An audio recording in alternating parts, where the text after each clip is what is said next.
Bueno, muy buenas tardes, queridos amigos que no te la cuenten. Aquí una vez más con las entrevistas, esta vez con un hermano sacerdote, el padre Carlos, don Carlos Moore. Padre, muchas gracias por atenderme. ¿Cómo le va? Muy bien, gracias y gracias por la invitación. ¿Mm? Bien, el padre Carlos Moore, don Carlos Moore, es nacido en Estados Unidos, habla perfectamente español, ahora nos va a contar un poquito muy cortito de su vida.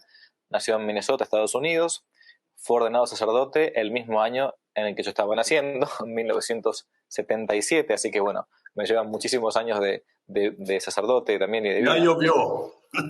Exactamente. Es licenciado en Teología Espiritual por la Universidad Gregoriana de Roma, también licenciado en Filosofía Antropológica por esa misma universidad, máster en Psicología en Estados Unidos, ha estado 9 años en Roma viviendo, es un hombre que conoce la diplomacia y la vida vaticana, y nos va a contar acerca especialmente de un libro que él acaba de publicar, de hecho es hace horas que yo lo acabo de recibir, al menos en lengua española, por medio de Amazon, que es titulado así: Asesinato en el grado 33. Bien, pero si uno le pregunta rápidamente, padre don Carlos, usted habla perfectamente español con acento. ¿Por qué? Mire, no hablo perfectamente bien el español, así es que siempre cuando uno empieza a hablar, normalmente es bueno empezar con un chiste o con algo que hace reír a la gente. Como no Sí. tengo nada de eso para empezar, doy permiso a la gente de reírse de mi acento. Sí. No, habla perfectamente. Usted es de Estados Unidos, pero estuvo viviendo muchos años, me decía antes, en México, ¿no? Fui a Roma, estuve en Roma 10 años. Conocí el arzobispo de Guadalajara en aquel entonces. Él me invitó a su nueva diócesis, que era San Juan de los Lagos, en los Altos de Jalisco, donde vive la gente, en serio, padre, la gente mejor del mundo. Una gente increíble, increíble, de una fe verdadera, de valores morales y de fortaleza increíble. En serio, he viajado todo el mundo y nunca he encontrado gente como en los Altos de Jalisco.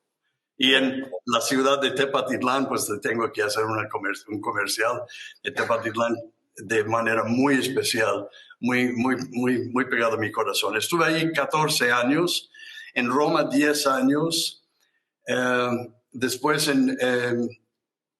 larga historia, pero asesinaron al cardenal de Guadalajara en 93. Me mandó llamar el cardenal de Nueva York, John O'Connor, me invitó a Nueva York y estuve en Nueva York 10 años trabajando y ya. Y luego aquí escribiendo libros, y ahí me tienes. Muy bien, padre. Bueno, vamos a intentar hacer de cuenta que no, porque no todo el mundo está obligado a conocer la historia, a los que nos gusta la historia, hemos seguido estos temas quizás desde pequeños. Yo comencé a los 18, 17 años leyendo, por ejemplo, los libros de Malachi Martin, ¿no? Acerca de lo que es más o menos lo que fue la historia del Concilio Vaticano II, aunque él escribía más bien un modo de novela histórica, ¿no? A propósito, porque no podía escribir esos libros con total libertad. Por ejemplo, Vaticano, estoy diciendo la traducción española, El último Papa, hay varios libros así que son bastante buenos para ubicarse un poco desde el punto de vista histórico. Pero usted acaba de publicar un libro que tiene mucha relación con la reciente beatificación de un papa que duró apenas 33 días, si no me equivoco, que fue ni más ni menos que Juan Pablo I, y un poco el contexto de todo esto, ¿no? El libro, entonces, repito, se llama así: Asesinato en el grado 33, la investigación de Gañón sobre la masonería en el Vaticano. ¿Qué nos puede contar un poco de qué es esto, desde el título comenzando, de sus vivencias y a su vez también de lo que usted puede analizar y narrar a partir de las vivencias del cardenal Gañón, que fue su gran amigo? Pues padre, como cada buen autor tiene que tener un libro con un título que llama la atención, ¿verdad? Exacto. Y creo que el título llama la atención. No fue mi idea, pero estuve de acuerdo. La cosa es esta. ¿Dónde empezar? Empezamos más o menos en el año 73, creo. El Papa en aquel entonces era el Papa Pablo VI. El Papa Pablo VI, este fue después del segundo Vaticano, del Concilio Vaticano II, y estábamos empezando a ver dificultades. Déjame hablar diplomáticamente porque normalmente no soy muy diplomático en mi hablar, pero diplomáticamente empezamos a ver que había ciertos problemas, ¿ya? Estaban surgiendo problemas. Y Pablo VI, el Papa, en aquel entonces, en 73, pronunció una frase célebre ya, durante un discurso que estaba dando, dijo, el humo de Satanás ha entrado por alguna fisura en el santuario del Señor. Exacto. Durísima frase. Durísimo. Sí. Creo que fue el primer momento serio cuando él se dio cuenta que él estaba convencido de que las cosas andaban mal. Porque acuérdense, es difícil explicar todos aquellos años, pero era una mezcla, los años postconciliares, una mezcla de cierto miedo de los cambios y también de una esperanza. Claro. De las dos cosas, que íbamos experimentando algo diferente. Siempre las cosas diferentes, uno sufre un poquito, pero tiene una esperanza. Pero creo que finalmente Pablo VI se dio cuenta de que había problemas. Uh-huh. Y sí había problemas. ¿Y cuáles eran? Había muchos problemas, ¿eh? Todavía hay. Sí, claro. Vaya. Porque la iglesia, como sabemos, que está hecho de hombres y mujeres pecadores, por eso yo puedo ser socio. ¿Sí? Si fuera solamente para santos, yo no puedo entrar. No entro. Correcto. Así es, pero la dificultad fue esta. Un sacerdote encontró unos documentos. Dicen que fue un sacerdote. Eso no me consta. La cosa es si alguien encontró unos documentos bastante delicados. Y los documentos eran sobre la identificación de un miembro del clero de la curia romana llamado Bugnini. Ahora, muchos de su audiencia saben quién es este señor. Y ahora vamos a frenar un poquito acá, perdón. Sí.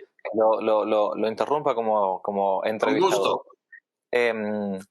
Quiero que me cuente brevemente, si es posible, porque usted vivió en esos años que son posteriores al Concilio Vaticano II, vivió ni más ni menos que en Roma, ¿no? O sea, usted tuvo esa posibilidad de vivir en esa época, y como decía Borges, el hombre tiene cada tanto la mala costumbre de morirse, ¿no?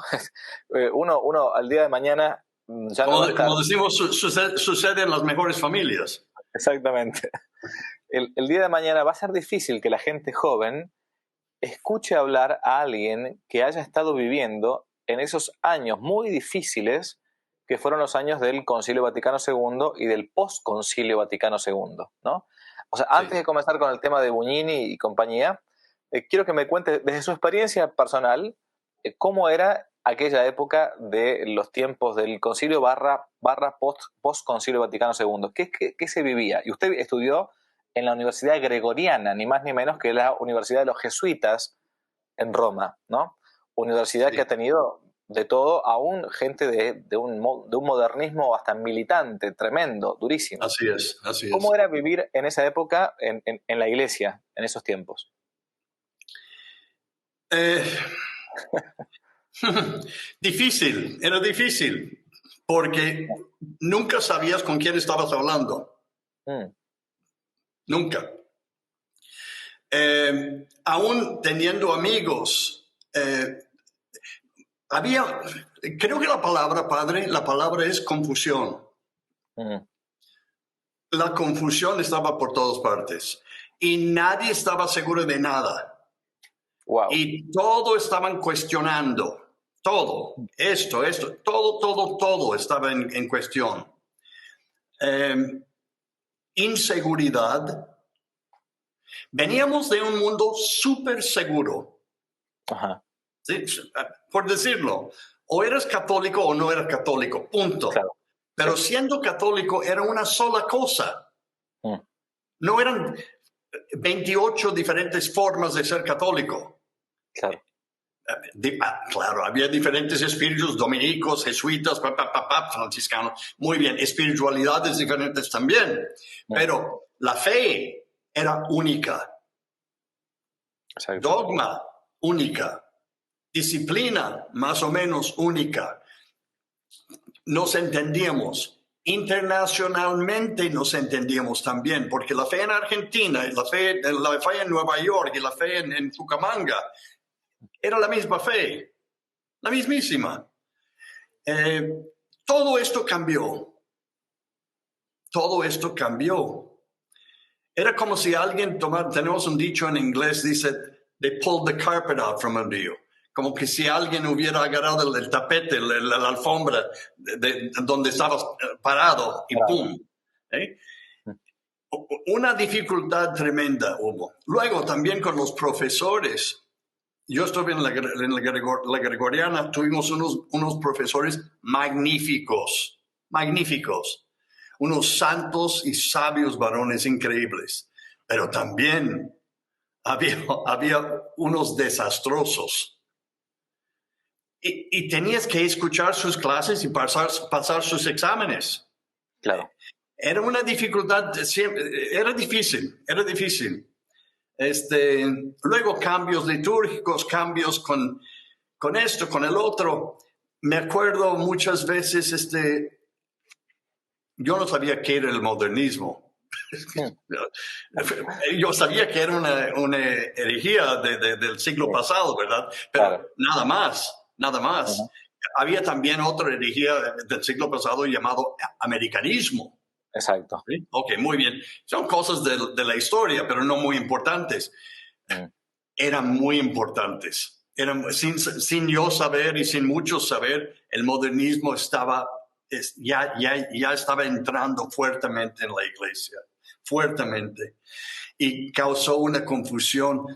Personas, me acuerdo el padre Marcozzi, que era un psicólogo y un filósofo excelente. Ayudó al Papa en escribir también Humanae Vitae en parte y otros estudios. Él decía un día, me estaba hablando, dice, ¿sabe que me da una tristeza tremenda? Que éramos 30,000 jesuitas. Claro. Le dije, sí. Dice, padre, yo no era sacerdote, era seminarista, entonces dice, Carlos, hoy somos menos de 20,000. Dije, sí, es triste eso. Y me dice, no, no es la parte triste. No he llegado a la parte triste. La parte triste es que tenemos que perder otros 10,000 para volver a empezar. Esa es la parte triste. Así es que todo esto había un profesor diciendo X, otro diciendo Y. Y mucha confusión. Y también es difícil explicar todo esto, pero para nosotros, católicos, laicos, la voz del Papa era la voz de Dios, perdóneme, pero así de sencillo. Escuchamos, estoy exagerando tantito, pero escuchábamos la voz del Papa como si cosa muy seria. Tuvimos un Papa que después de escribir Humanae Vitae, una excelente encíclica, excelente, ya no volvió a escribir otra encíclica en todo su pontificado. Wow, sí, es cierto. Y esto también se notaba. Como que el Papa mismo tuviese miedo Entiendo. ¿sí? Y esto también nos invadió a nosotros mismos. Uh-huh. O sea, cuando ves el líder con cierto temor, exacto. Los soldados, ¿qué? Tal cual. Era un tiempo entonces de confusión.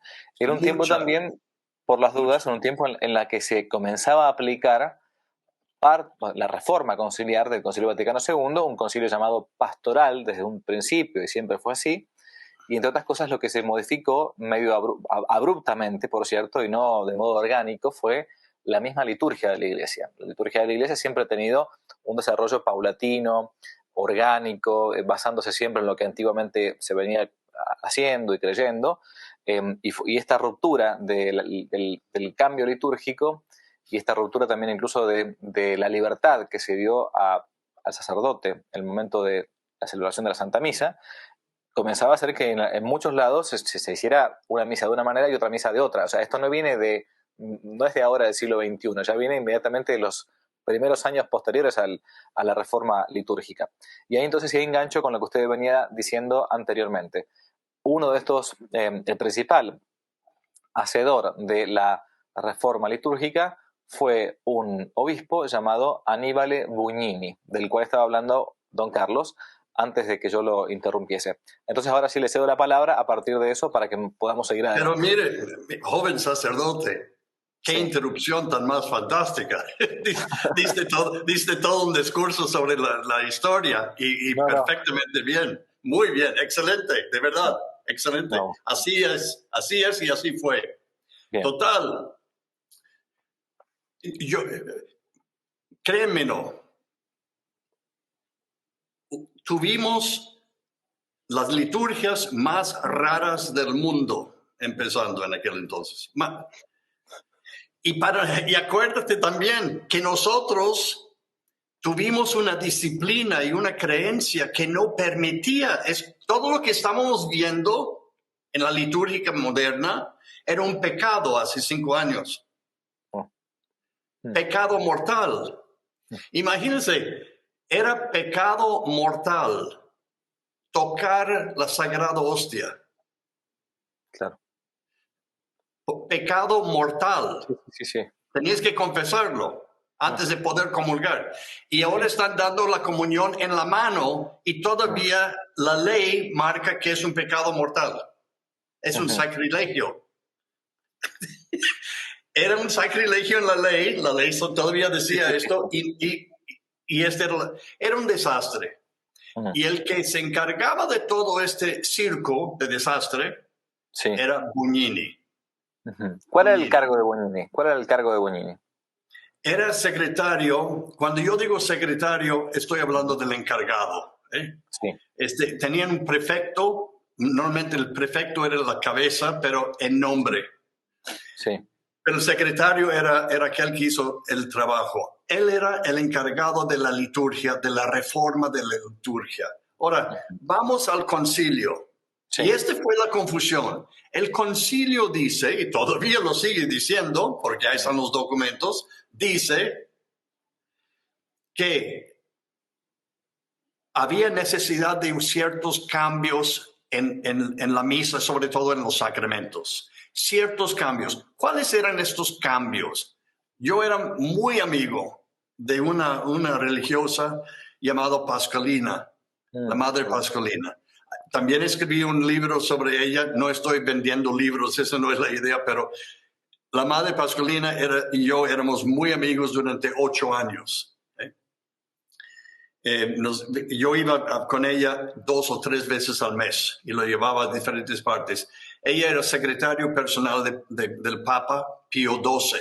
Ahora, por eso lo menciono porque ella fue mi punto de referencia en muchas cosas. Cuando yo tenía una duda de X, le preguntaba a ella.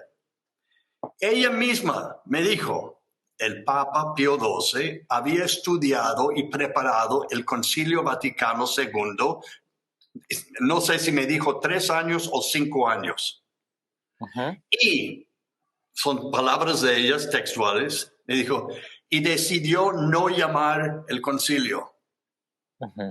Y le pregunté, ¿por qué? Lógicamente, ¿por qué? Según el Papa, los obispos del mundo no eran suficientemente maduros para llevarlo a cabo. Curioso, ¿eh? Mira. Curioso. Ok, bien. Juan XXIII llegó y llamó el concilio, pero mucha de la preparación ya estaba hecha. Claro. ¿Ok? Bien. Necesidad de cambiar la liturgia. ¿En qué forma? El concilio dice que sobre todo en la palabra de Dios, tener la palabra de Dios, las lecturas, las primeras lecturas del Antiguo, Nuevo Testamento y el Evangelio en el lenguaje entendible de la gente. ¿Quién no está de acuerdo con eso? Yo creo que todo el mundo está de acuerdo. Totalmente. También para nosotros, escuchándolo, excelente. Porque Sí, sí, sí, uno iba a misa en latín, entendíamos todo lo de la misa, pero no entendíamos las lecturas. Al no tener un misal, claro. siguiendo, ¿verdad? Pero entonces, tener el vernáculo de la lengua del pueblo en las lecturas, fantástico, fantástico. Pero luego dice el concilio, y estamos hablando de 2.800 obispos, de acuerdo con eso. Sí. Ni una palabra del canon romano se puede tocar. Nada. Y queda el canon romano en latín. Punto. Eso es intocable. Ahora, solamente para tu audiencia, padre, ¿por qué es intocable? Porque la misa tiene 1.700 años. Algunos dicen que más todavía por los apóstoles. No cambiamos nada. Orgánicamente creció, se desarrolló solo. Y la misa, es intocable. El canon de la misa, algunas partes del canon de la misa van a los apóstoles. Claro. Ok, no hay que tocar nada de eso. Entonces Bugnini, modernista a morir, dijo, bueno, a lo mejor no se puede cambiar el canon romano.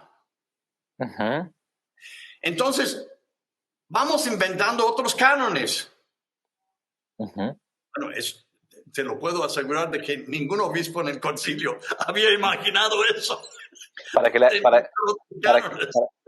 la gente entienda, la palabra canon significa regla. En griego y en latín quedó así como la regla, ¿no? Lo que queda fijo.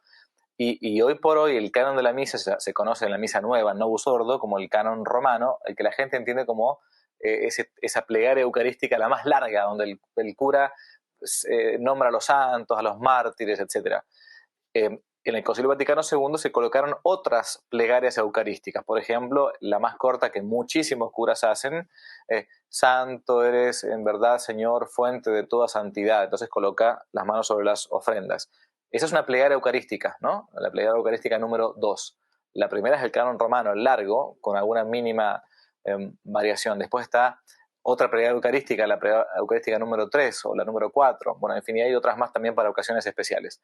Pero antes, en la misa tradicional, es siempre la misma plegaria eucarística, el llamado el canon romano, donde siempre se repite lo mismo, pero no porque la Iglesia no quiera innovar o no quiera corregir algo, no quiera progresar. Es porque esto viene de tradición hasta apostólica, ¿no? Por eso es que no hace falta ser un ingenio para querer cambiar lo que siempre se ha entendido en toda la tradición, incluso litúrgica de la Iglesia. En el Concilio Vaticano II se modificaron, se cambió o se inventaron nuevas plegarias eucarísticas, que es lo que dice Don Carlos, ¿no? Y entonces el encargado fue este secretario, encargado de la liturgia, Aníbal Bugnini, obispo. Bien, ¿y por qué dice usted que era un obispo modernista o progresista, como le decimos ahora? Bueno, luego entramos en la problemática, ¿verdad? Digo que era modernista porque, en primer lugar, porque era.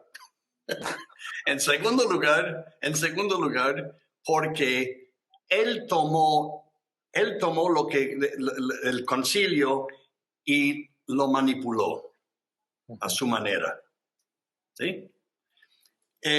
Tú puedes pensar que tuvo buenas intenciones, etcétera, etcétera. Yo no soy de esa opinión, pero cada quien es lo suyo. Sin embargo, por ejemplo, para crear una nueva misa Y eso es lo que también la gente no entiende, porque la misa moderna no es solamente la misa traducida en inglés o en español o en francés.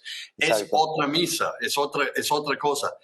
¿Estoy diciendo que la misa moderna es inválida? Absolutamente no. No estoy diciendo eso de ninguna manera, porque la validez está en las palabras de consagración que quedaron iguales. ¿Okay? Sí. Este no es el argumento. El argumento es el espíritu, el contexto, el contenido alrededor de la misa que predica otra cosa. ¿Y qué es lo que está predicando? Básicamente, lo que hemos perdido es la línea vertical. Exacto. Mi parecer, ¿ok? Totalmente. Esa es mi opinión. Totalmente Esto de acuerdo. se ha perdido, es confuso. Y hemos dado mucha importancia la línea horizontal, la fraternidad, la igualdad. Dame tu mano, yo te doy la mía y vamos y cantamos y todo muy bonito y todo está bien. Eso no es esto. Y la religión nuestra tiene por símbolo una cruz. Tenemos las dos cosas. No a la exclusión ni una a la otra. Las dos cosas. Yo veo la misa de Bugnini y Bugnini tuvo esa intención de hacerlo más importante el hombre. El hombre, su universo, su progreso, su fraternidad, su vecino, etcétera, etcétera. Bien. Voy a regresar a un puntito que hiciste, que es muy interesante. Sí. Lo dijiste muy bien. Bugnini creó diferentes cánones o oraciones eucarísticos o plegarias eucarísticos. Okay. Lo que más se usa es el segundo.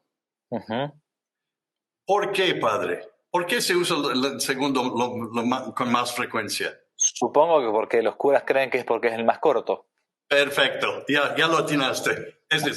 Ahora, cuando tú dices tus oraciones, ¿buscas siempre de hacerlo más corto? ¿O buscas de rezar? No, busco hablar con Dios. Sí. Exactamente. Si es cuestión de 5 minutos o 10 minutos o hora y media. ¿Sí? Bien. Sí, sí. Lo están usando porque es la más corta. Luego, Bugnini dijo, pero tienen que entender, y te va a gustar mucho eso, padre, tú ya lo sabes como historiador, tienen que entender que es el canon más antiguo. Ah, caray. El plegario número 2 es el canon más antiguo que el canon romano. Válgame Dios. ¿Cómo es posible? Sí. San Policarpo, San Hipólito, lo escribió en Roma. Tú lo puedes leer, puedes leer todo eso. Mentira. Finalmente tuvimos uno de su comité que trabajó con él, con Bugnini, durante años, Luis Boyer, que yo lo conocí en San Francisco, excelente hombre, que no solamente se convirtió del protestantismo al catolicismo, sino también se convirtió del modernista a católico antes de morir. Y se dio cuenta del mal, de muchas cosas malas que habían hecho. Y él dijo de Bugnini 1000 cosas, pero no nos importa su persona tanto así, o que ataques así. Pero dijo que no anda diciendo que es el canon número 2 o la plegaria número 2 es la más histórica, etc. Dice, yo lo escribí en un restaurante en Trastevere comiendo una pizza. Exactamente. ¿Qué? Dice, yo lo escribí porque tenía que ponerlo en su escritorio. Me habló enojado porque tenía que estar en su escritorio a las 10 de la mañana el día siguiente. Entonces tomé pluma, etcétera, etcétera, y compusimos, él y otro, compusimos el canon número 2. Sí. Eso lo leí yo en un libro de Williams. Padre mío. Padre mío. No más. Sí. Este fue los cambios oficiales Mm. Imagínate los cambios no oficiales de cada sacerdote. Sí. Me hizo reír mucho cuando estuve leyendo lo que escribió el Papa Francisco no hace mucho, cuando escribió que tenemos una sola misa, ¿sí? No dos formas, una sola, que bueno, yo estuve con otros sacerdotes, nos pusimos a reír, le dije, ¿tú conoces esta una sola? Porque yo voy a cada misa de cada cura es diferente. ¿Cuál es la una sola? Sí. Absurdo. Sí, sí. De todos modos, una confusión puso Bugnini en todo. Luego empezó a cambiar todos los sacramentos también, etcétera, etcétera. Pero la misa fue cosa fundamental. La reverencia que nosotros tuvimos antes, tú eres jovencito, eres un bebé en el sacerdocio, y imagínate, yo me ordenaron el día que nací, el año que naciste, imagínate. Exacto. Así, pero te lo estoy diciendo que la reverencia que tuvimos en la Santa Misa era única. Imagínate entrar en un templo, en una iglesia, nadie, y no estoy exagerando, nadie hablaba una palabra porque era un pecado. ¿Por qué? Porque no te estabas fijando en el Santísimo Sacramento en el tabernáculo. Por falta de respeto a Jesucristo aquí presente con nosotros, no se hablaba, no se hacía eso, no se jugaba. Era una seriedad, una reverencia, comunión, hincado, tocarlo en la mano, jamás. Tuvimos que ayunar 3 horas antes de recibir la Sagrada Hostia. Si comías algo hace 2 horas y media, no podías comulgar. ¿Y sabes qué? Y yo lo sabía. Ese es punto y aparte. Hago paréntesis aquí, curioso. Te lo estoy diciendo solamente a ti como sacerdote, no a los demás, pero solamente a ti. Fíjate que cuando cambiaron la regla, la norma sobre el ayunar, yo me di cuenta, y era joven, yo tenía como 18 años de edad cuando hicieron eso. Yo dije, está muy mal eso, está muy mal. Y mi padre me preguntó, dice, ¿por qué está mal? ¿Tú qué sabes? Si está diciendo el cura que está muy mal, porque nos están quitando una razón, nos están quitando la posibilidad de no comulgar. Ahora, si no comulgamos es porque estamos en pecado mortal. Claro, es cierto. Me acuerdo, mi papá dijo, nunca lo había pensado. Y yo dije, pues yo tengo 18 años de edad y yo sí lo pensé. Sí. Es verdad eso. Sí, entonces, si no comulgas, estás en pecado. Pues, así, quitaron todo lo sagrado. Quitaron todo lo sagrado. Mira. Me acuerdo de historias que durante la persecución en México y en diferentes partes del mundo, donde laicos entraban para salvar el Santísimo Sacramento, ¿sí? Y fueron matados. Y nos quedamos, un laico tocó el Santísimo Sacramento. Un laico.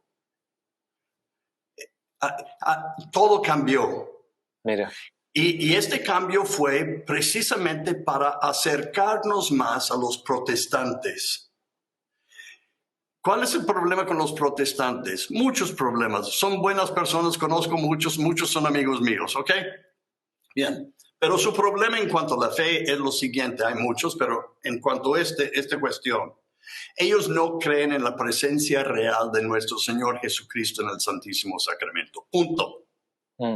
Creen que es un símbolo, un signo, representa, pero no es. Y nosotros, con todo nuestro corazón y alma, creemos que la Eucaristía es Jesucristo. No es como Jesucristo, lo es. Y yo de verdad, ya soy viejo. Pienso más en el más allá que antes.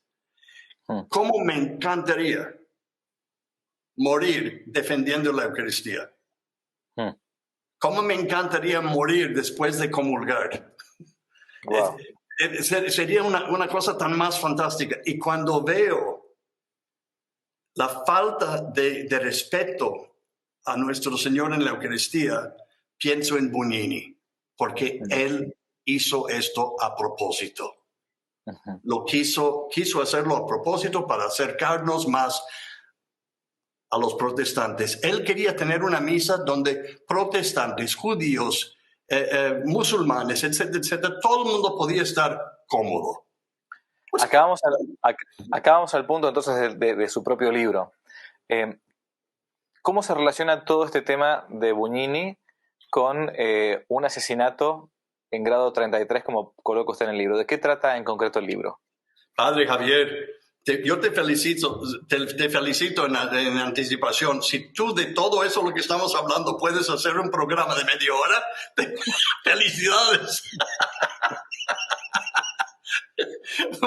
Felicidades. Bueno. Vamos a ver. En 74, alguien llegó con el cardenal Dino Staffa.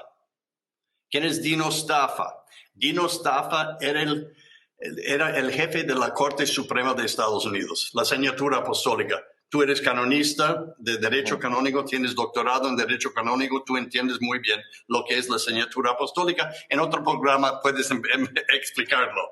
Pero vamos a llamarlo la Corte Suprema de Estados Unidos. Y Dino Staffa era el número uno en esta corte. La Corte Suprema del Vaticano, más que Estados Unidos. Del Vaticano. En cuanto a derecho canónico, en cuanto a derecho religioso, ¿verdad? Correcto, sí. A él llegó alguien y puso en sus manos documentos que de verdad lo terrificaron. Los documentos eran documentos que constaban que Bugnini era miembro de la masonería italiana. Wow. También para los oyentes, un católico antes y ahora y mañana no puede ser católico y francmasón. No se puede. Ese es otro programa que lo vas a tener que hacer tú por otro, pero no se puede porque es como otra religión. Correcto. ¿Ok? Vamos dejándolo así. Si uno en aquel entonces, y todavía, pero en aquel entonces era formalmente dicho la palabra excomunión, si uno era masón, era excomulgado de la Iglesia Católica. Aquí había documentos diciendo que un obispo, y no solamente un obispo, no cualquier obispo, el obispo que se encargó durante todos estos años de los cambios litúrgicos de la Santa Iglesia Católica en todo el mundo, y en gran parte responsable para una confusión general, era masón. El cardenal Staffa no sabía exactamente qué hacer.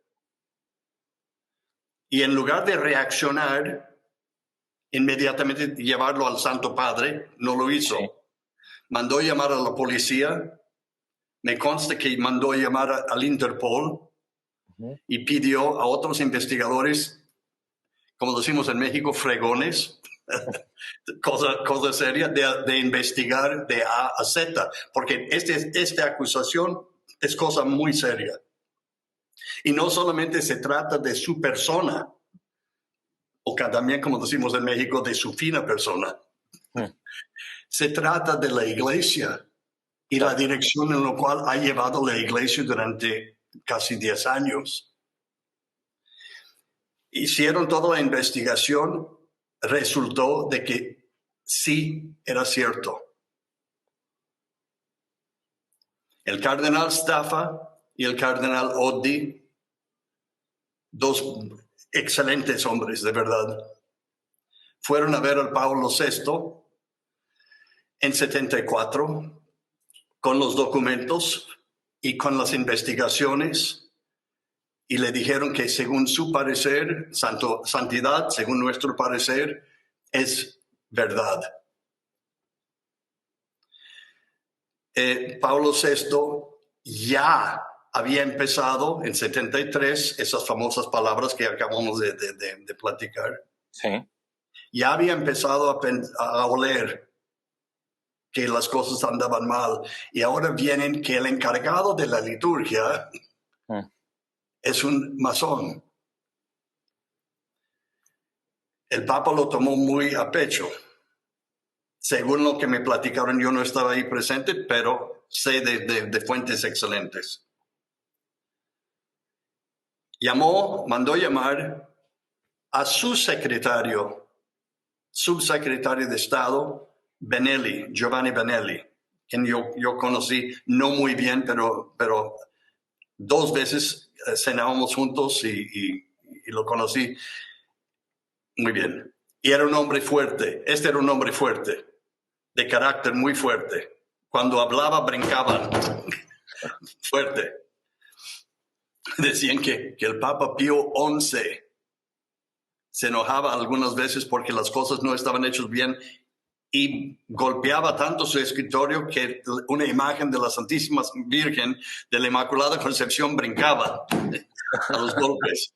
Así era Benelli, fuerte. Benelli, el Papa le dijo, pues, ¿qué hacemos? Y Benelli dijo, lo que quiere hacer. El Papa dijo, yo lo que quiero hacer es ver todo este caso. Dijo Benelli, no hay necesidad de reestudiarlo. Yo he estado hablando con los cardenales Odi y Staffa y lo que hicieron es perfectamente bien y creíble y así es. Y dice, pues, ¿qué hacemos? Dice, pues el problema de santidad no es solamente que Bugnini, el encargado de liturgia, hay otros problemas de masones también dentro de la curia romana.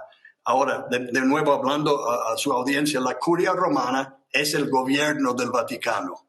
Es el gobierno, para nosotros, el gobierno central, federal, si quieren, que está en Roma. Y ¿cuántos trabajan ahí? Yo diría, no sé, 800 personas. El cardenal Cushing de Boston una vez le preguntó a Juan XXIII, dice, Santidad, ¿cuántas personas trabajan aquí en el Vaticano? Y el Papa contestó, como la mitad. Pero unos 800 hombres, principalmente hombres que trabajaban en la curia romana, y el Papa mandó un decreto que todavía está en Vaticano, que quería una investigación de la curia romana entera. Ahora, la pregunta, ¿a quién mandar a hacer este estudio, esta investigación? Y Benelli dijo, yo conozco un hombre. Es un hombre sumamente honesto, recto, capaz, habla muchas lenguas, sus estudios en Derecho Canónico y también en Teología Moral, excelente. Y es el rector del Pontificio Colegio Canadiense, aquí en Roma. Acaba de llegar. Tenía como 1 año, 2 años de rector. ¿Y quién es? Pues es Edouard Gagnon, canadiense de Montreal, arzobispo. Dijo el Papa, mándalo llamar. Llamaron a Gagnon, el Papa, secretario de Estado, que era Villot, que Villot no quería nada de esta investigación. Curiosamente, yo no digo otra cosa, más que era el secretario de Estado. Él no quería saber de esto. No era de muy buena línea, justamente, Cardenal Villot. Así. No confundirse con el otro, no confundir con un Cardenal Villot de la época de Pío XI, buenísimo, francés, sí. que era excelente. Ok, sí. Ok, entonces llamaron a Gagnon. Gagnon aceptó, ¿cómo va a decir no al Papa? Sí, y empezó su investigación. Para no hacerlo largo, empezó en 75. Imagínate, investigar 800 personas. Y esto incluye también el Banco del Vaticano. Sí. Todo. Duró 3 años en esta investigación. Después de año y pico, empezó a recibir amenazas, Gagnon. Y luego algunos entraron ilegalmente en su casa, en su cuarto, en su recámara, sacaron documentos, robaron todo lo que podían.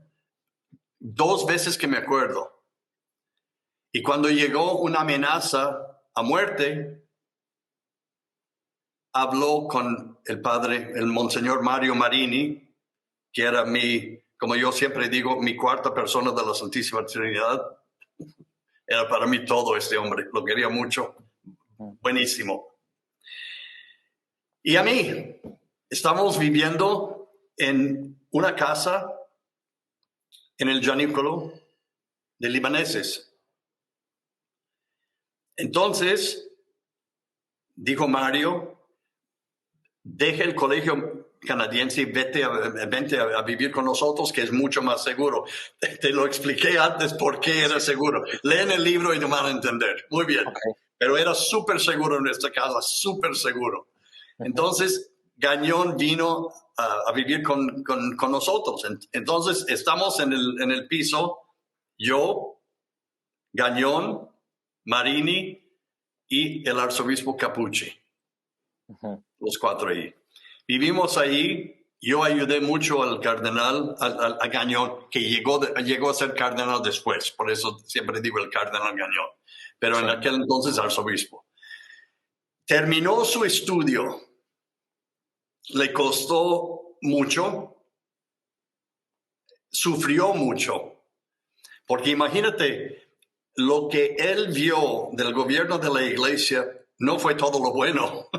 Claro, fue todo lo negativo. Y estaba viviendo con esto 3 años. Y en secreto, que algunas cosas podía platicar, otras cosas no. Y sufría mucho. Bien, finalmente llegó el momento. Él había terminado su estudio en 78. Y me dijo, mañana me puedes hacer el favor. Un favor, como no, qué gustas. Me llevas al Vaticano, tengo cita con el Papa para presentarle ya los resultados de la investigación de 3 años. ¿Cómo no? Entonces fuimos en mi coche, lo manejé al Vaticano en Cortile San Damaso, que conoces bien. Sí. Ahí me quedé yo, él subió al elevador, fue a ver el Papa, yo esperé. Estaba con el Santo Padre 45 minutos y durante la audiencia, eso lo sé porque me lo platicó, durante la audiencia le dijo de unos cambios inmediatos que el Papa tenía que hacer. Perdóname, se me olvidó una cosa muy importante. A Bugnini, ¿te acuerdas del famoso Bugnini? Sí, claro. Cuando llegó esa documentación de que era de la masonería, el Papa lo mandó a Irán. Lo sacó del Vaticano y lo mandó a Irán. Y muchas personas me preguntan, apostólico. Sí, como anuncio apostólico a 20,000 personas. ¿Sí? A una parroquia le mandó, principalmente. Claro. ¿Sí? En fin, total, lo mandó donde no podía hacer ningún daño. Exacto. Y muchos me preguntan, ¿y por qué? ¿Y por qué no lo excomulgó si era masón? Y yo acabo de decir que era causa de excomunión. ¿Por qué no ¿Por qué? Y quiero que eso entienda también tu audiencia. Porque era obispo. ¿Y eso qué le hace? Es fundamentalmente importante para nosotros católicos. Era obispo. Con los obispos no se puede jugar. Porque son sucesores de los apóstoles. Punto. Es un obispo. Lástima que muchos de ellos no se dan cuenta de su dignidad y no lo viven. Lástima. Sin embargo, un obispo es otro San Juan, San Pedro, Pablo, Bartolomé, Mateo, Simón y Tadeo. Ellos son los sucesores de los apóstoles. Por eso merecen un respeto aun cuando no merecen respeto, perdóname, por decirlo así. Merecen respeto aun cuando no merecen respeto, porque son apóstoles. Entonces, no lo echaron a la calle, lo mandaron a Irán, no podía hacer más daño y lo podían estar vigilando, pero lo sacaron del Vaticano. Pero Gagnon encontró otras cosas muy fuertes y una de las principales cosas más fuertes que encontró fue en la congregación de obispos. Acaba de decir qué tan importantes son los obispos. Bien, para que entiendan también los oyentes, para que un sacerdote llegue a ser obispo, el padre te puede explicar mejor que yo, pero le hacen una investigación, viene la terna, o sea, de 3 nombres, mandado por el nuncio apostólico, por ejemplo, de un país a Roma. Va a la congregación de obispos. La congregación de obispos estudia el caso completamente, buscan más, porque quieren tener los mejores y los más fuertes según en la fe. Esa es la idea de la congregación de obispos. La congregación de obispos es otro departamento muy fuerte en el Vaticano, muy importante, porque ellos están creando los obispos de hoy y mañana. Claro. Bien, el encargado de la congregación, el prefecto de la congregación de obispos, también era masón. Y esto lo presentó Gagnon al Santo Padre. Y le dijo, usted tiene que cambiarlo inmediatamente, quitarlo. ¿Por qué? Porque estaba creando obispos, no todos, Yo no estoy diciendo que todos los obispos son hechos por él. No, por el amor de Dios, no estoy diciendo eso, pero muchos sí. Y los que sí podían, sí, liberales. Yo digo liberal en el sentido masónico. No digo en cuanto a pensamiento liberal. No. En cuanto a línea. Este hombre se llamaba Baggio. Sebastiano Baggio. Ahora tenemos una confusión de Benelli, Baggio y Bonini.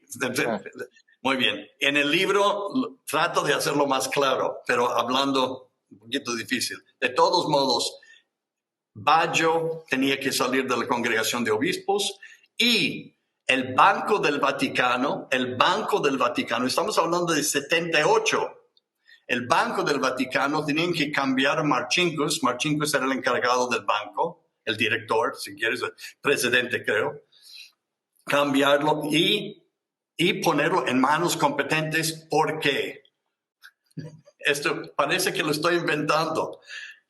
Yo no soy uno que cree en confabulaciones y que hay un comunista debajo de cada piedra. No, de verdad. Y la verdad, duraron mucho en convencerme a mí. porque no, estarán locos hablando de cosas así. Según Gagnon, la masonería estaba bien metido en las finanzas del Vaticano. ¿Por qué? Para tumbar la economía del Vaticano. Ahora, también para explicar un poquito, el Vaticano es un gobierno. Y como gobierno tiene costos.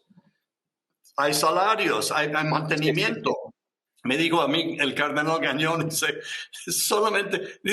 entran los turistas y ven toda la gloria de la Capilla Sistina, de los museos, etcétera, del arquivio, y si supieran cuánto cuesta diario mantener todo esto, con aire acondicionado, con con el otro, con mantenimiento, con guardias, cuesta enorme. Además, el Vaticano tiene en todo el mundo un cuerpo diplomático. En otras palabras, requiere dinero para manejar todo esto. Y el que diga que no, pues yo no sé cómo explicárselo. Yo no sé en qué planeta vive una persona que piensa que la Iglesia Católica no ocupa dinero. Perdón, pero es absurdo. Sí ocupamos. El Banco Vaticano, dijo Gagnon, estaba en peligro de caer y de fracasar. Bien. Todo esto explicó a Pablo VI. El Papa, yo lo quería mucho al Papa Pablo VI, Era el Papa para mí casi de toda mi vida. Y le ayudé mucho en el servicio de misa, etcétera, muchas veces. Eran 3 tomos. Lo sé porque ayudé a Gagnon a ponerlos en orden. Empujó a los 3 tomos de nuevo en dirección de Gagnon, que estaba sentado al otro lado del escritorio en su estudio. Y dijo, yo no puedo. Dijo Gagnon, ¿cómo que usted no puede? No es el Papa. Dijo el Papa, no puedo. Pues dice, santidad, usted me encargó todo esto, tengo 3 años manejándolo, he hecho enemigos que jamás pensaba posible tener tantos enemigos. ¿Cómo que no puede? Dice, no puedo. Dice, lo dejamos a mi sucesor, yo no puedo. Y entregó todo de nuevo a Gagnon. Gagnon bajó el elevador, yo estaba ahí esperándolo en coche. Me acuerdo su cara de confusión, él mismo, claro. de confusión. Y regresó con su beliz tan lleno como cuando entró, o sea, no había dejado nada. Bien, estaba un poquito deprimido, Gagnon, y tuvimos que sacarlo para ánimo, etcétera, etcétera. Bueno, no hacerlo largo, a los 2 meses se murió Pablo VI. Chao. Entonces, sí sabía él interiormente que de verdad energía no tenía, no podía. No podía. Y en cierta forma, pues le concedo razón. Sí. ¿Cuál es el problema ahora? Ahora hay otro problema. Ahora, Benelli y Gagnon y Marini eran todos muy amigos. Yo soy el jovencito allá que yo soy el gopher. Go for this, go for that, go for that. 3 años de eso, ¿cómo no? Yo tenía 28 años de edad, 27. Total, ellos estaban de acuerdo y sabían cuál era el problema. Aquí es el problema. El encargado de los obispos, de la congregación de los obispos, Baggio, Cardenal Sebastiano Baggio, fray masón, él había nombrado gran parte de los nuevos electores del Papa. Uh-huh. O sea, él nombró arzobispos en lugares que el arzobispo iba a llegar a ser cardenal. Correcto. Ok. Entonces, muchos de estos lugares, como el Papa, quería que la curia y también el colegio cardenal de los cardenales fuera más internacional, pues muy bien, nombraron cardenales que no conocían a Roma. Baggio nombró a estos hombres que después se hicieron cardenales, y después, en sus vacaciones de verano, él iba a visitarlos en África y en Asia, ¿sí? Para que cuando vinieron a Roma, conocieron a Baggio, soy tu amigo, aquí estoy, ¿ok? Claro. Bien, no acepto lo largo, el cónclave. En esto, Benelli, que era arzobispo Benelli, de secretario de Estado, poco después de la muerte de Pablo VI, el Papa lo hace cardenal y lo manda a Florencia. Así es que él está en el cónclave, ¿ok? Uh-huh. Si no, lo hubieran mandado, quién sabe, no le digo dónde. A Irán. Muy bien, a Irán para ayudar a aquel. Pero él regresó como fuertemente en el cónclave. Y llegó la cosa así, Benelli de Florencia entró con 2 candidatos en mente. Yo me acuerdo porque conocí sus nombres. Sí. De Wojtyła y Luciani. Luciani y Wojtyła. 2. entró. Benelli estaba ganando en la votación. Aquí quiero hablar un momento a los tradicionalistas, a los muy tradicionalistas, a los muy conservadores. Para explicarles una cosa, y lo pueden ver y pueden entender en lo que voy a decir. A veces, we cut off our nose to spite our face. Nos hacemos daño. Mira, no me gusta mi cara, así es que voy a cortar mis narices para enseñar mi cara algo. Me hago daño. Había un conservador, excelente hombre, no digo que no, excelente hombre, un santo. Giuseppe Siri. Siri era de Génova. Brillante hombre. Era el que Pío XII quería que fuera papa. Siri tenía un fuerte número de votos para ser papa. Benelli tenía otro fuerte número de votos para ser papa. Baggio, de la Congregación de Obispos, masón, también. Y estaba aumentando lo suyo y disminuyendo Benelli. Y el conservador tradicionalista, en lugar de ayudar a Benelli a evitar el masón, sí. No, yo no me muevo aquí. Pues estaba perdiendo sus votos y el masón ganando más. Cuando Benelli vio esto, digo como el mago de su sombrero, sacando el conejo blanco, dice, yo propongo a Albino Luciani de Venecia. ¿Cómo? Sí. Era presidente de la Conferencia Episcopal Italiana. Yo trabajé mucho con él. Es un hombre excelente. Santo varón, digno. Pues empezaron que sí. Se enfureció Baggio sobre todo porque vio su oportunidad. Y no le gustó tampoco al otro, pero a Siri. Pero a todos vieron, sí es un candidato que va de acuerdo con todo. Muy bien, sale elegido. Uh-huh. El pobre hombre, eso sí que era un santo, era un santo. Uh-huh. Ser papa, te puedo asegurar, Pater, que él hubiera sido más contento.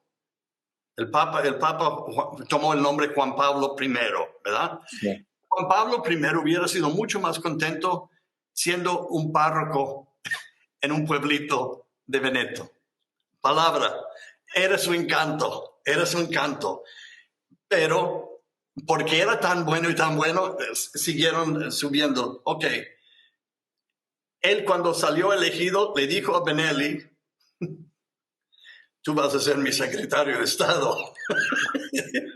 No me dejes aquí solo con esto. Sí.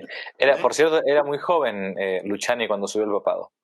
Era muy joven y también Benelli era joven. Uh-huh. Benelli tenía 58 años de edad. ¿Okay? Claro. Luego me explicó Gagnon, dice, mire, es como en tiempos del Papa Pío X. Pío X también llegó de Venecia. Fue elegido, era patriarca, arzobispo de Venecia y lo eligieron papa. Cuando él fue elegido papa, Pío X sabía que, Pío X lo describen muchos, todavía tenía tierra debajo de las uñas. Era un campesino, era un hombre del campo, era un hombre fuerte, pero así, culto no era, en el sentido de cultura alta. Pero era un hombre sabio. Inmediatamente escogió a Rav de Meri del Val como su secretario de Estado. Dice, claro. Lo que yo no sé, este hombre sabe. Y juntos podemos arreglar. Okay. Hicieron un equipo fantástico los dos. Fantástico. Luciani quería hacer lo mismo. Entonces invitó a Benelli a ser su secretario de Estado. Benelli habló con él el día siguiente. Dice, con mucho gusto. 2 condiciones, Santo Padre.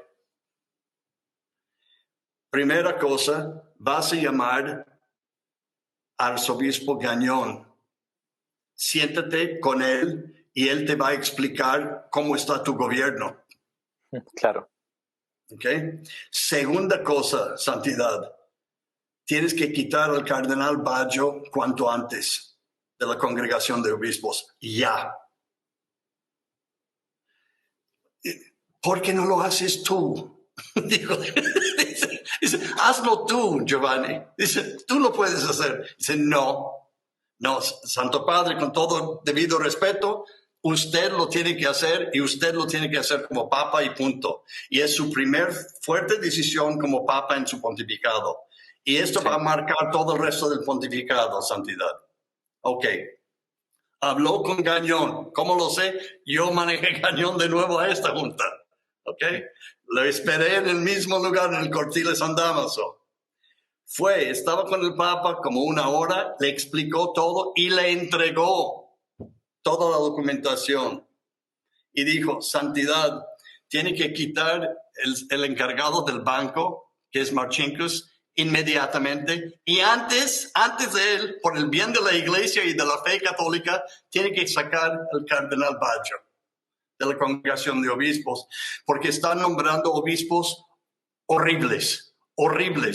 Y ya estamos teniendo problemas con ellos porque no están manteniendo la misma fe. Claro. Ese es el problema. Es cuestión de fe, de la fe. No es que personalidad, no es personalidad. Estamos hablando de la doctrina católica. Sí. Lo haré. Tomó el teléfono. Llegó Gagnon conmigo. Salió y esta vez con sonrisa de aquí a acá. Y ya, bendito sea Dios. Y vi que su valise estaba muy ligero. Ya, excelente. Fuimos a la casa, salimos esa noche a cenar con Mario Marini, con el Gagnon y yo, los 3, a festejar eso. Pero era como estar con mujeres que acaban de dar a luz. ¿verdad? Alegría y bonito. Entonces, el Papa tomó el teléfono, Juan Pablo I. Tímido. Tomó el teléfono y habló al cardenal Baggio, a su oficina. Imagínate, Padre Javier, recibir una llamada del Papa y el Papa te dice, Padre Javier, ¿podrías venir aquí a mi oficina? Necesito hablar contigo. Y tú le contestas al Papa y le dices, ¿sabe qué, Santidad? Estoy muy ocupado hoy. Tengo muchas cosas aquí que hacer. Tengo juntas toda la mañana, no puedo. Así le dijo. Así le dijo Baggio, no puedo. Eminencia, hoy en la tarde, ¿podría venir a hablar con el Papa? Estoy ocupado también todo el día, Santo Padre. Tengo juntas y personas que vienen de diferentes países. Le dijo, entonces le espero a las 8 de la noche en mi estudio. ¿O tiene cita? ¿Tiene otro apuntamiento a las 8? A las 8 en punto llegó el cardenal Baggio, Sebastiano Baggio, el fraimazón, Sí. al estudio del Papa. Entró y el Papa lo propuso lo siguiente. Acuérdense lo que les platiqué de la dignidad de los obispos. Sí. Aún sabiendo que este es Sí. por el otro lado y todo, de todos modos sigue siendo obispo. Y para sacarlo diplomáticamente, Benelli había propuesto lo siguiente y el Papa le dijo, te voy a nombrar arzobispo de Venecia. Ahora, qué honor, ¿verdad? ¿Qué tal, padre Javier, si te digo, eres arzobispo de Venecia, donde el Papa dejó, mi diócesis está libre, y yo quiero que tú vayas ahí. ¿Y por qué eso? Porque en Venecia el Papa Juan Pablo I tenía muchos amigos. Tenía obispos auxiliares que él mismo conoció muy bien y podían controlar a este señor del 100% el resto de su vida. Baggio le dijo, no, yo no voy. Y ni tú ni nadie me puede forzar de ir. Insultó un poquito a Benelli. Dice, ¿estás escuchando a Benelli que bebe y cañón y que yo sé lo que está pasando? Levantó la voz. No solamente levantó la voz, empezó a gritarle al Papa. Este duró al menos 45 minutos. ¿Cómo lo sé? Lo sé por varias fuentes, pero una de las fuentes muy mías, yo era muy amigo de uno de la Guardia Suiza que estaba afuera de la puerta. Ajá. Y escucharon los gritos. Escucharon los gritos. Y salió Baggio, ¡pum!, con la puerta. A los 2, 3 o 4 horas, como lo quieres ver, el Papa sufrió un infarto y se murió.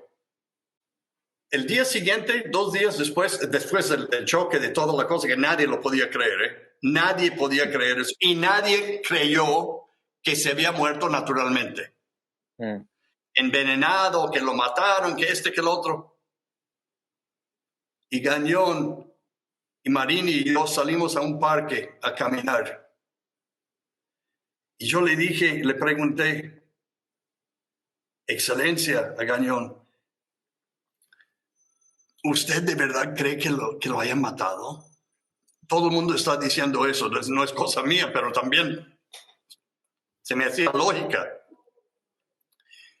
Y jamás se me olvida lo que dijo. Su respuesta es, hay muchas maneras de matar a un hombre.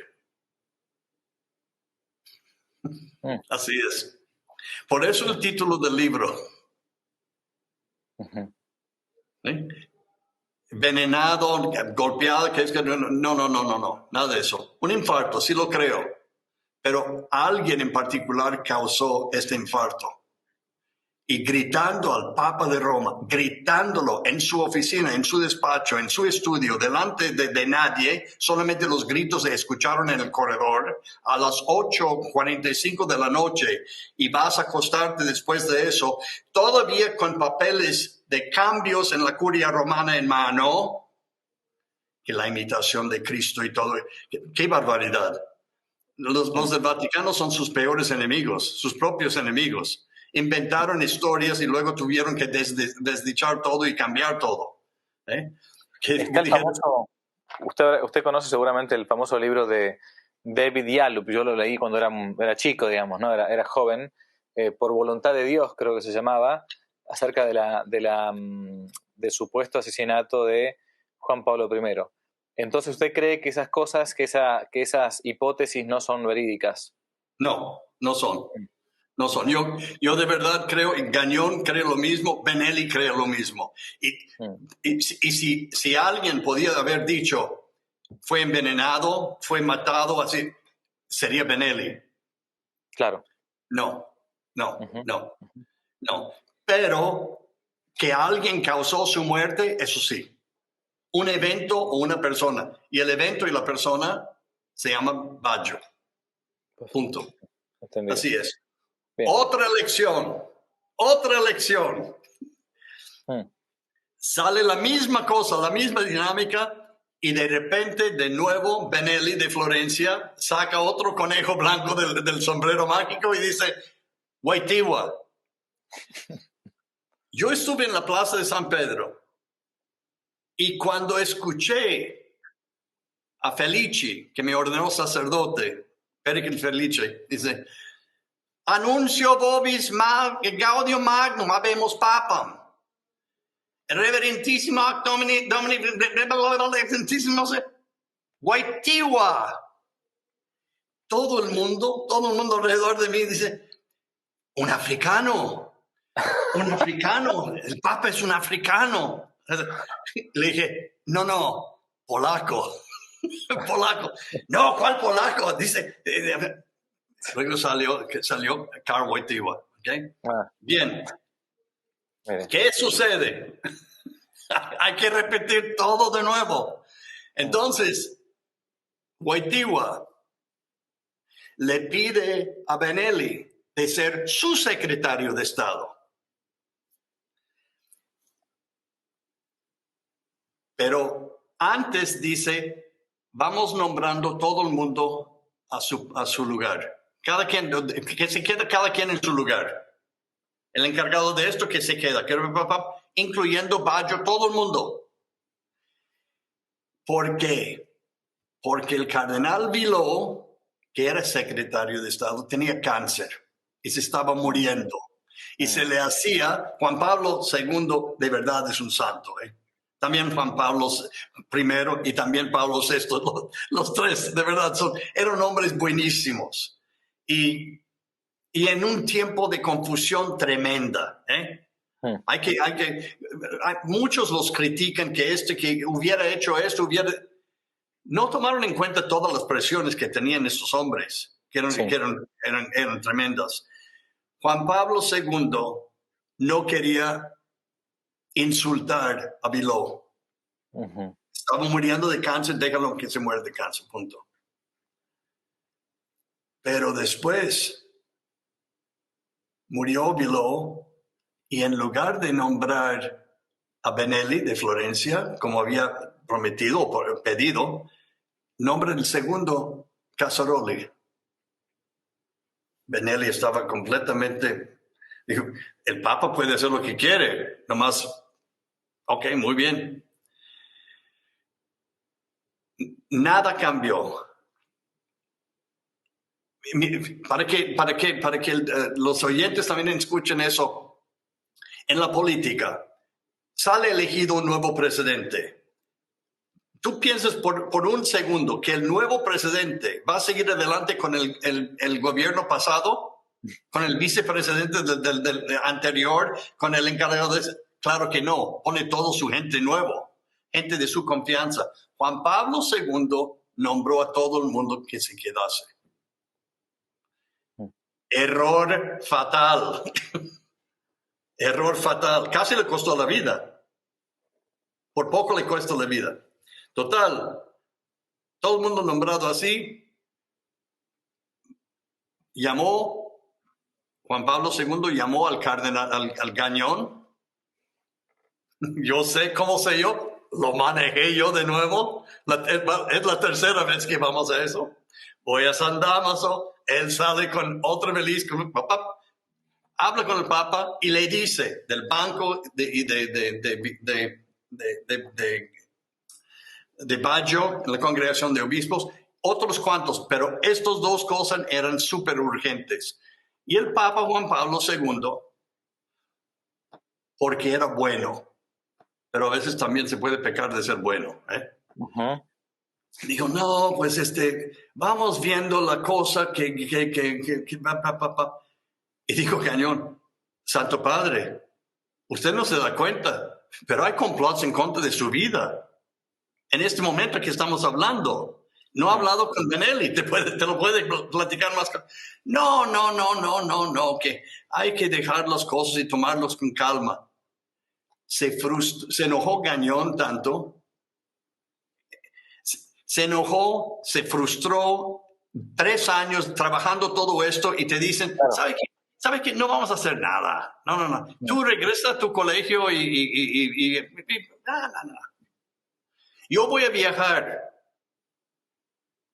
Me estoy preparando a ir a México. Quiero ir a México porque, y mire, no es una crítica, porque este hombre hizo cosas tremendas en su pontificado.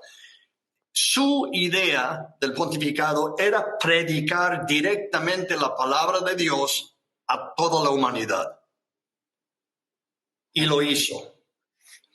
Pero lo hizo con 104 viajes. Nadie sabe la preparación y el tiempo que requiere 104 viajes. Él tenía que aprender el lenguaje de todas las naciones donde iba, el clero, quiénes eran el obispo, quién es el nuncio, quién es todo esto, cada viaje le costaba 2 a 3 meses. Tenía tutores llegando para enseñarle a hablar coreano, para leer el discurso, porque quería, con su personalidad, llevar la palabra de Dios a la humanidad. Y lo hizo muy bien. Pero Padre Javier, cada vez que salió de Roma, la curia romana encantada. Claro, cuando el gato no está, los ratones bailan, ¿no? Así es. Encantado. Sí, otro viaje, Santo Padre. Te necesitan allí, hombre. Y manejaban las cosas como ellos querían. Y el banco,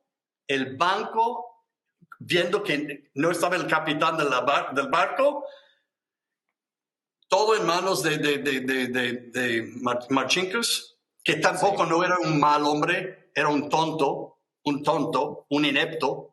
Malo no era. ¿Cómo terminó la historia con Baggio? Baggio quedó. Bajó Gañón de su audiencia con el Papa, y yo lo vi, y vi la cara. Salí, le abrí la puerta, entró como un jitomate rojo, enojado, y no me habló. Estuvimos dando la vuelta a la basílica para salir la puerta de la audiencia. ¿Qué haces mañana? Pues a la orden, que tengo clases, pero si tienes algo más importante, ¿me puedes llevar al aeropuerto? Pues, ¿el Papa te está mandando un viaje? Dice, no, yo me estoy mandando un viaje. Yo solo. ¿Dónde vas? Dice, ya terminé aquí. Ya terminé. Y no se puede. Bueno, pero excelencia, ¿qué vas a hacer? Yo voy a regresar a Colombia. A mí me encantaba Colombia. Yo no sé por qué me quitaron de Colombia. En la jungla yo predicaba ejercicios espirituales del Sagrado Corazón, y eso me llenaba, y también a la gente. Yo no sé por qué me sacaron de la jungla. Así, para traerme en esa jungla. Mira. Salió de Roma. El día siguiente, antes de ir al aeropuerto, estamos en el coche, él y yo, él con un beliz, así de sencillo. Era uno de los hombres menos complicados que yo había visto en mi vida. Y paréntesis aquí, hizo todo para tus oyentes que son sacerdotes, que están buscando llegar a ser cardenal. No es la manera de hacerlo. Él hizo todo lo contrario de lo que se debe de hacer diplomáticamente para llegar a ser cardenal. Todo.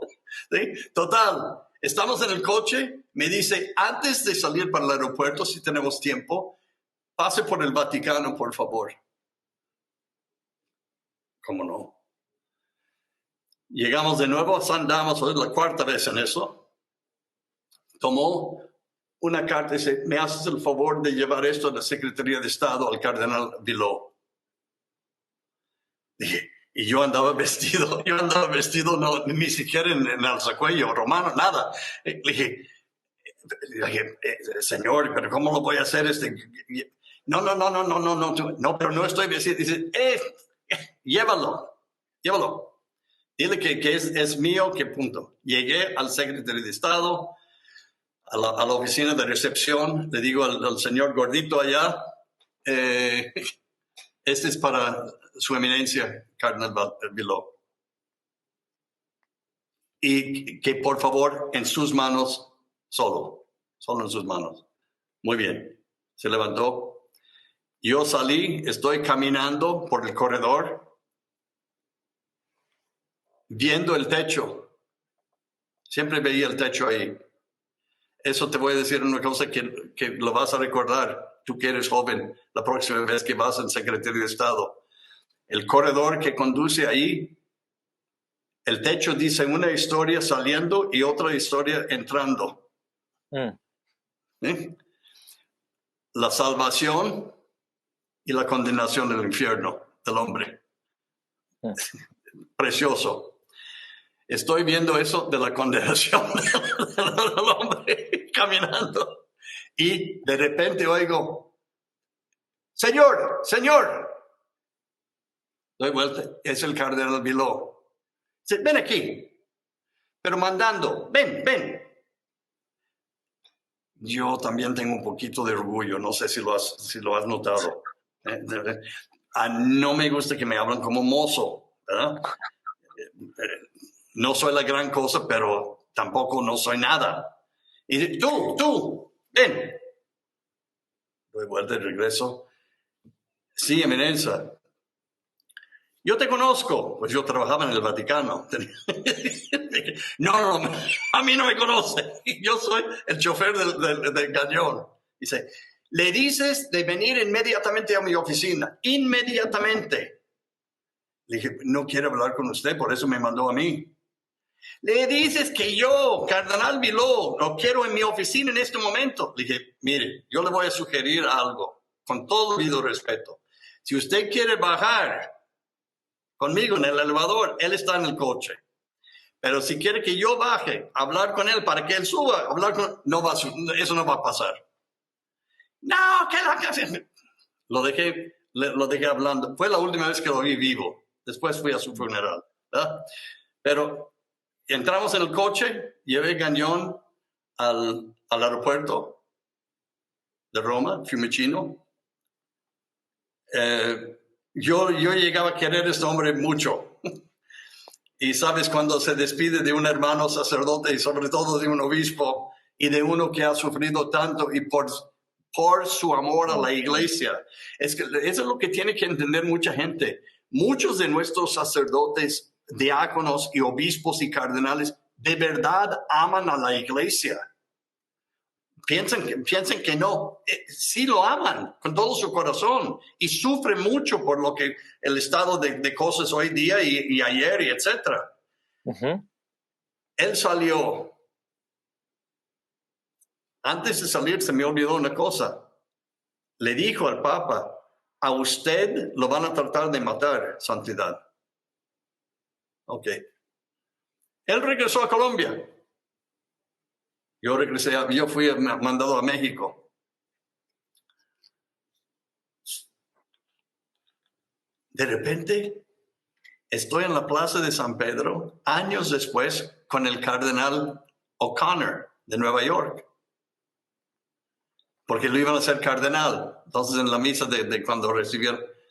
Y que voy viendo que también Gagnon lo van a hacer cardenal. Le dije, Gagnon, no es posible. Y lo busco, fui inmediatamente. Le dije, Excelencia, ¿qué estás haciendo? Charlie, ¿cómo estás? Bueno, papá, muy bien. Nos vimos después.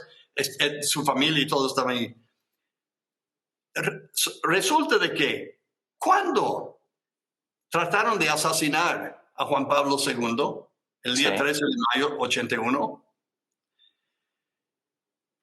lo llevaron al hospital, casi se murió.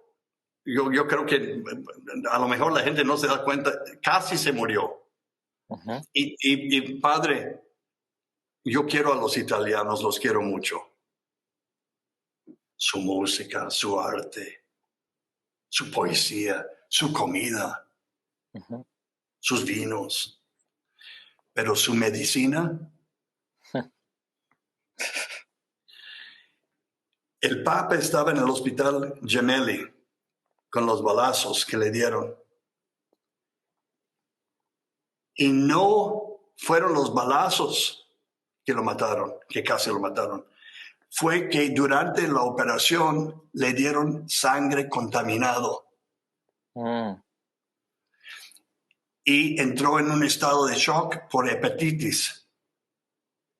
Se infectó, se iba a morir de hepatitis. Imagínate. Sí. Lo sé porque el cardenal O'Connor de Nueva York mandó el doctor Kevin Cahill en un avión especial y Kevin Cahill, el doctor Cahill, salvó la vida del Papa. El Papa, sí, recuerdo ese caso, sí. Fantástico. Y saben que Kevin Cahill después me ayudó con muchos niños de México que no podían tener operaciones, etcétera, para cosas en México, los llevé a Nueva York con él. ¿Sí? Por eso lo sé. De todos modos, cuando estaba el Papa saliendo de coma, porque estaba inconsciente durante días, dicen, no estuve yo presente, pero dicen que una de sus primeras palabras al Monseñor Stanislao eran: buscan a Gañón. Claro. Lo mandó llamar desde el hospital y lo dijo: quédese aquí en Roma, por orden. Yo no le estoy pidiendo, por orden, te quiero aquí en Roma. Y lo hizo cardenal. Y Gañón le dijo, santidad, el banco y Baggio. Dice, con tiempo. Pues explotó el banco, tal como Gañón le había dicho. Y Baggio de nuevo hizo una furia. Finalmente el Papa lo puso, quitó a Baggio y lo puso encargado de timbres de francobolli. Era el encargado de eso en el Vaticano. Pero lo sacó y Benelli, imagínate, el Papa había nombrado Benelli secretario de Estado de Florencia al Vaticano en las 61 años de edad. Benelli, más fuerte que un caballo de corso. Fuerte. Le pidió de ser secretario de Estado, aceptó. Una semana después se murió de un infarto. Mira. Sí, así la cosa. Total. Baggio lo sacaron, el banco explotó. Y para aquellos, yo termino con eso. Yo quiero ver el milagro, cómo haces esto en una media hora. Veremos. Mira, padre, el banco fue esto. Para aquellos que piensan que esta es locura de la masonería, que etcétera, no es locura, créemelo. Hay personas que quieren echar a perder la Iglesia Católica y no la quieren destruir, la quieren entera. Porque es un vehículo magnífico para manipular el mundo. Y para aquellos que dudan de lo que estoy diciendo de la masonería, etcétera, nomás les invito a ver a las personas que finalmente encontraron, después de matanzas, de suicidios, etcétera, los que buscaron de destruir el banco, las finanzas del Vaticano, fueron masones. Y fueron cargados como masones por el crimen contra la masonería italiana. ¿Sí? XXX se fueron a la cárcel, murieron en la cárcel. Por masones, oficialmente. El Estado los juzgó. Así es. Bien, padre. Ya termina mi historia. Ha sido un gustazo, padre. Bueno, por las dudas, entonces, recomendamos, la verdad que es conversar con don Carlos, es conversar con una parte de la historia de la Iglesia contemporánea, por eso es interesante. Yo sé que la entrevista se nos ha hecho larga, no soy ignorante en esto, pero creo que vale la pena que uno analice estas cosas, que conozca un poco. Es ciertamente que la Iglesia es santa por su fundador y por algunos de sus miembros, ¿no? Pero después es pecadora porque también somos todos pecadores, ¿no? Que hayan existido, que existan todavía personas que están complotando incluso desde dentro de la Iglesia para destruirla o para modificarla o para cambiarla, no quita nada a la santidad de la Iglesia, ¿no? Ni siquiera a la indefectibilidad de la Iglesia como dogma hasta el fin de los tiempos. El libro del padre entonces sirve muchísimo. Asesinato en el grado 33, la investigación de Gañón, del cardenal Gañón, ahora sabemos quién fue, sobre la masonería en el Vaticano. Espero poder leerlo, padre, porque la verdad que me quedó una intriga enorme, es una investigación espectacular, así que le agradezco mucho por todo su tiempo. Creo que te va a gustar. Una última palabra, ¿me permitas? Claro. Sí. Para aquellos que dicen que la Iglesia... Miren, me dijo lo mismo Monseñor Marini. Cuando yo me quedé escandalizado, le dije, ¿cómo puede existir eso en el Vaticano? Y él dijo, ¿dónde está el bien más grande en el mundo? ¿Tú crees que el mal no va a estar cerca? Así es. Así es. Es. Bien, Padre, si puede, terminemos con su bendición, si es posible. ¿Cómo no? Mm. Dominus vobiscum, Et cum spiritu tuo. Benedictio Dei omnipotente Patris et Filii et Spiritus Sancti descendet super vos et manet in aeternum. Amén. Amén. Padre, mil gracias. Gracias a usted por todo. Dios los bendiga. Gracias. Ánimo. Si les gustó el video, aparte de suscribirse, activar la campanita y comentar, en la descripción de este video se van a encontrar con el link de la plataforma Patreon, un modo concreto de apoyar este apostolado que intenta hacer una contrarrevolución cultural y espiritual. Dios los bendiga y que no te la cuenten.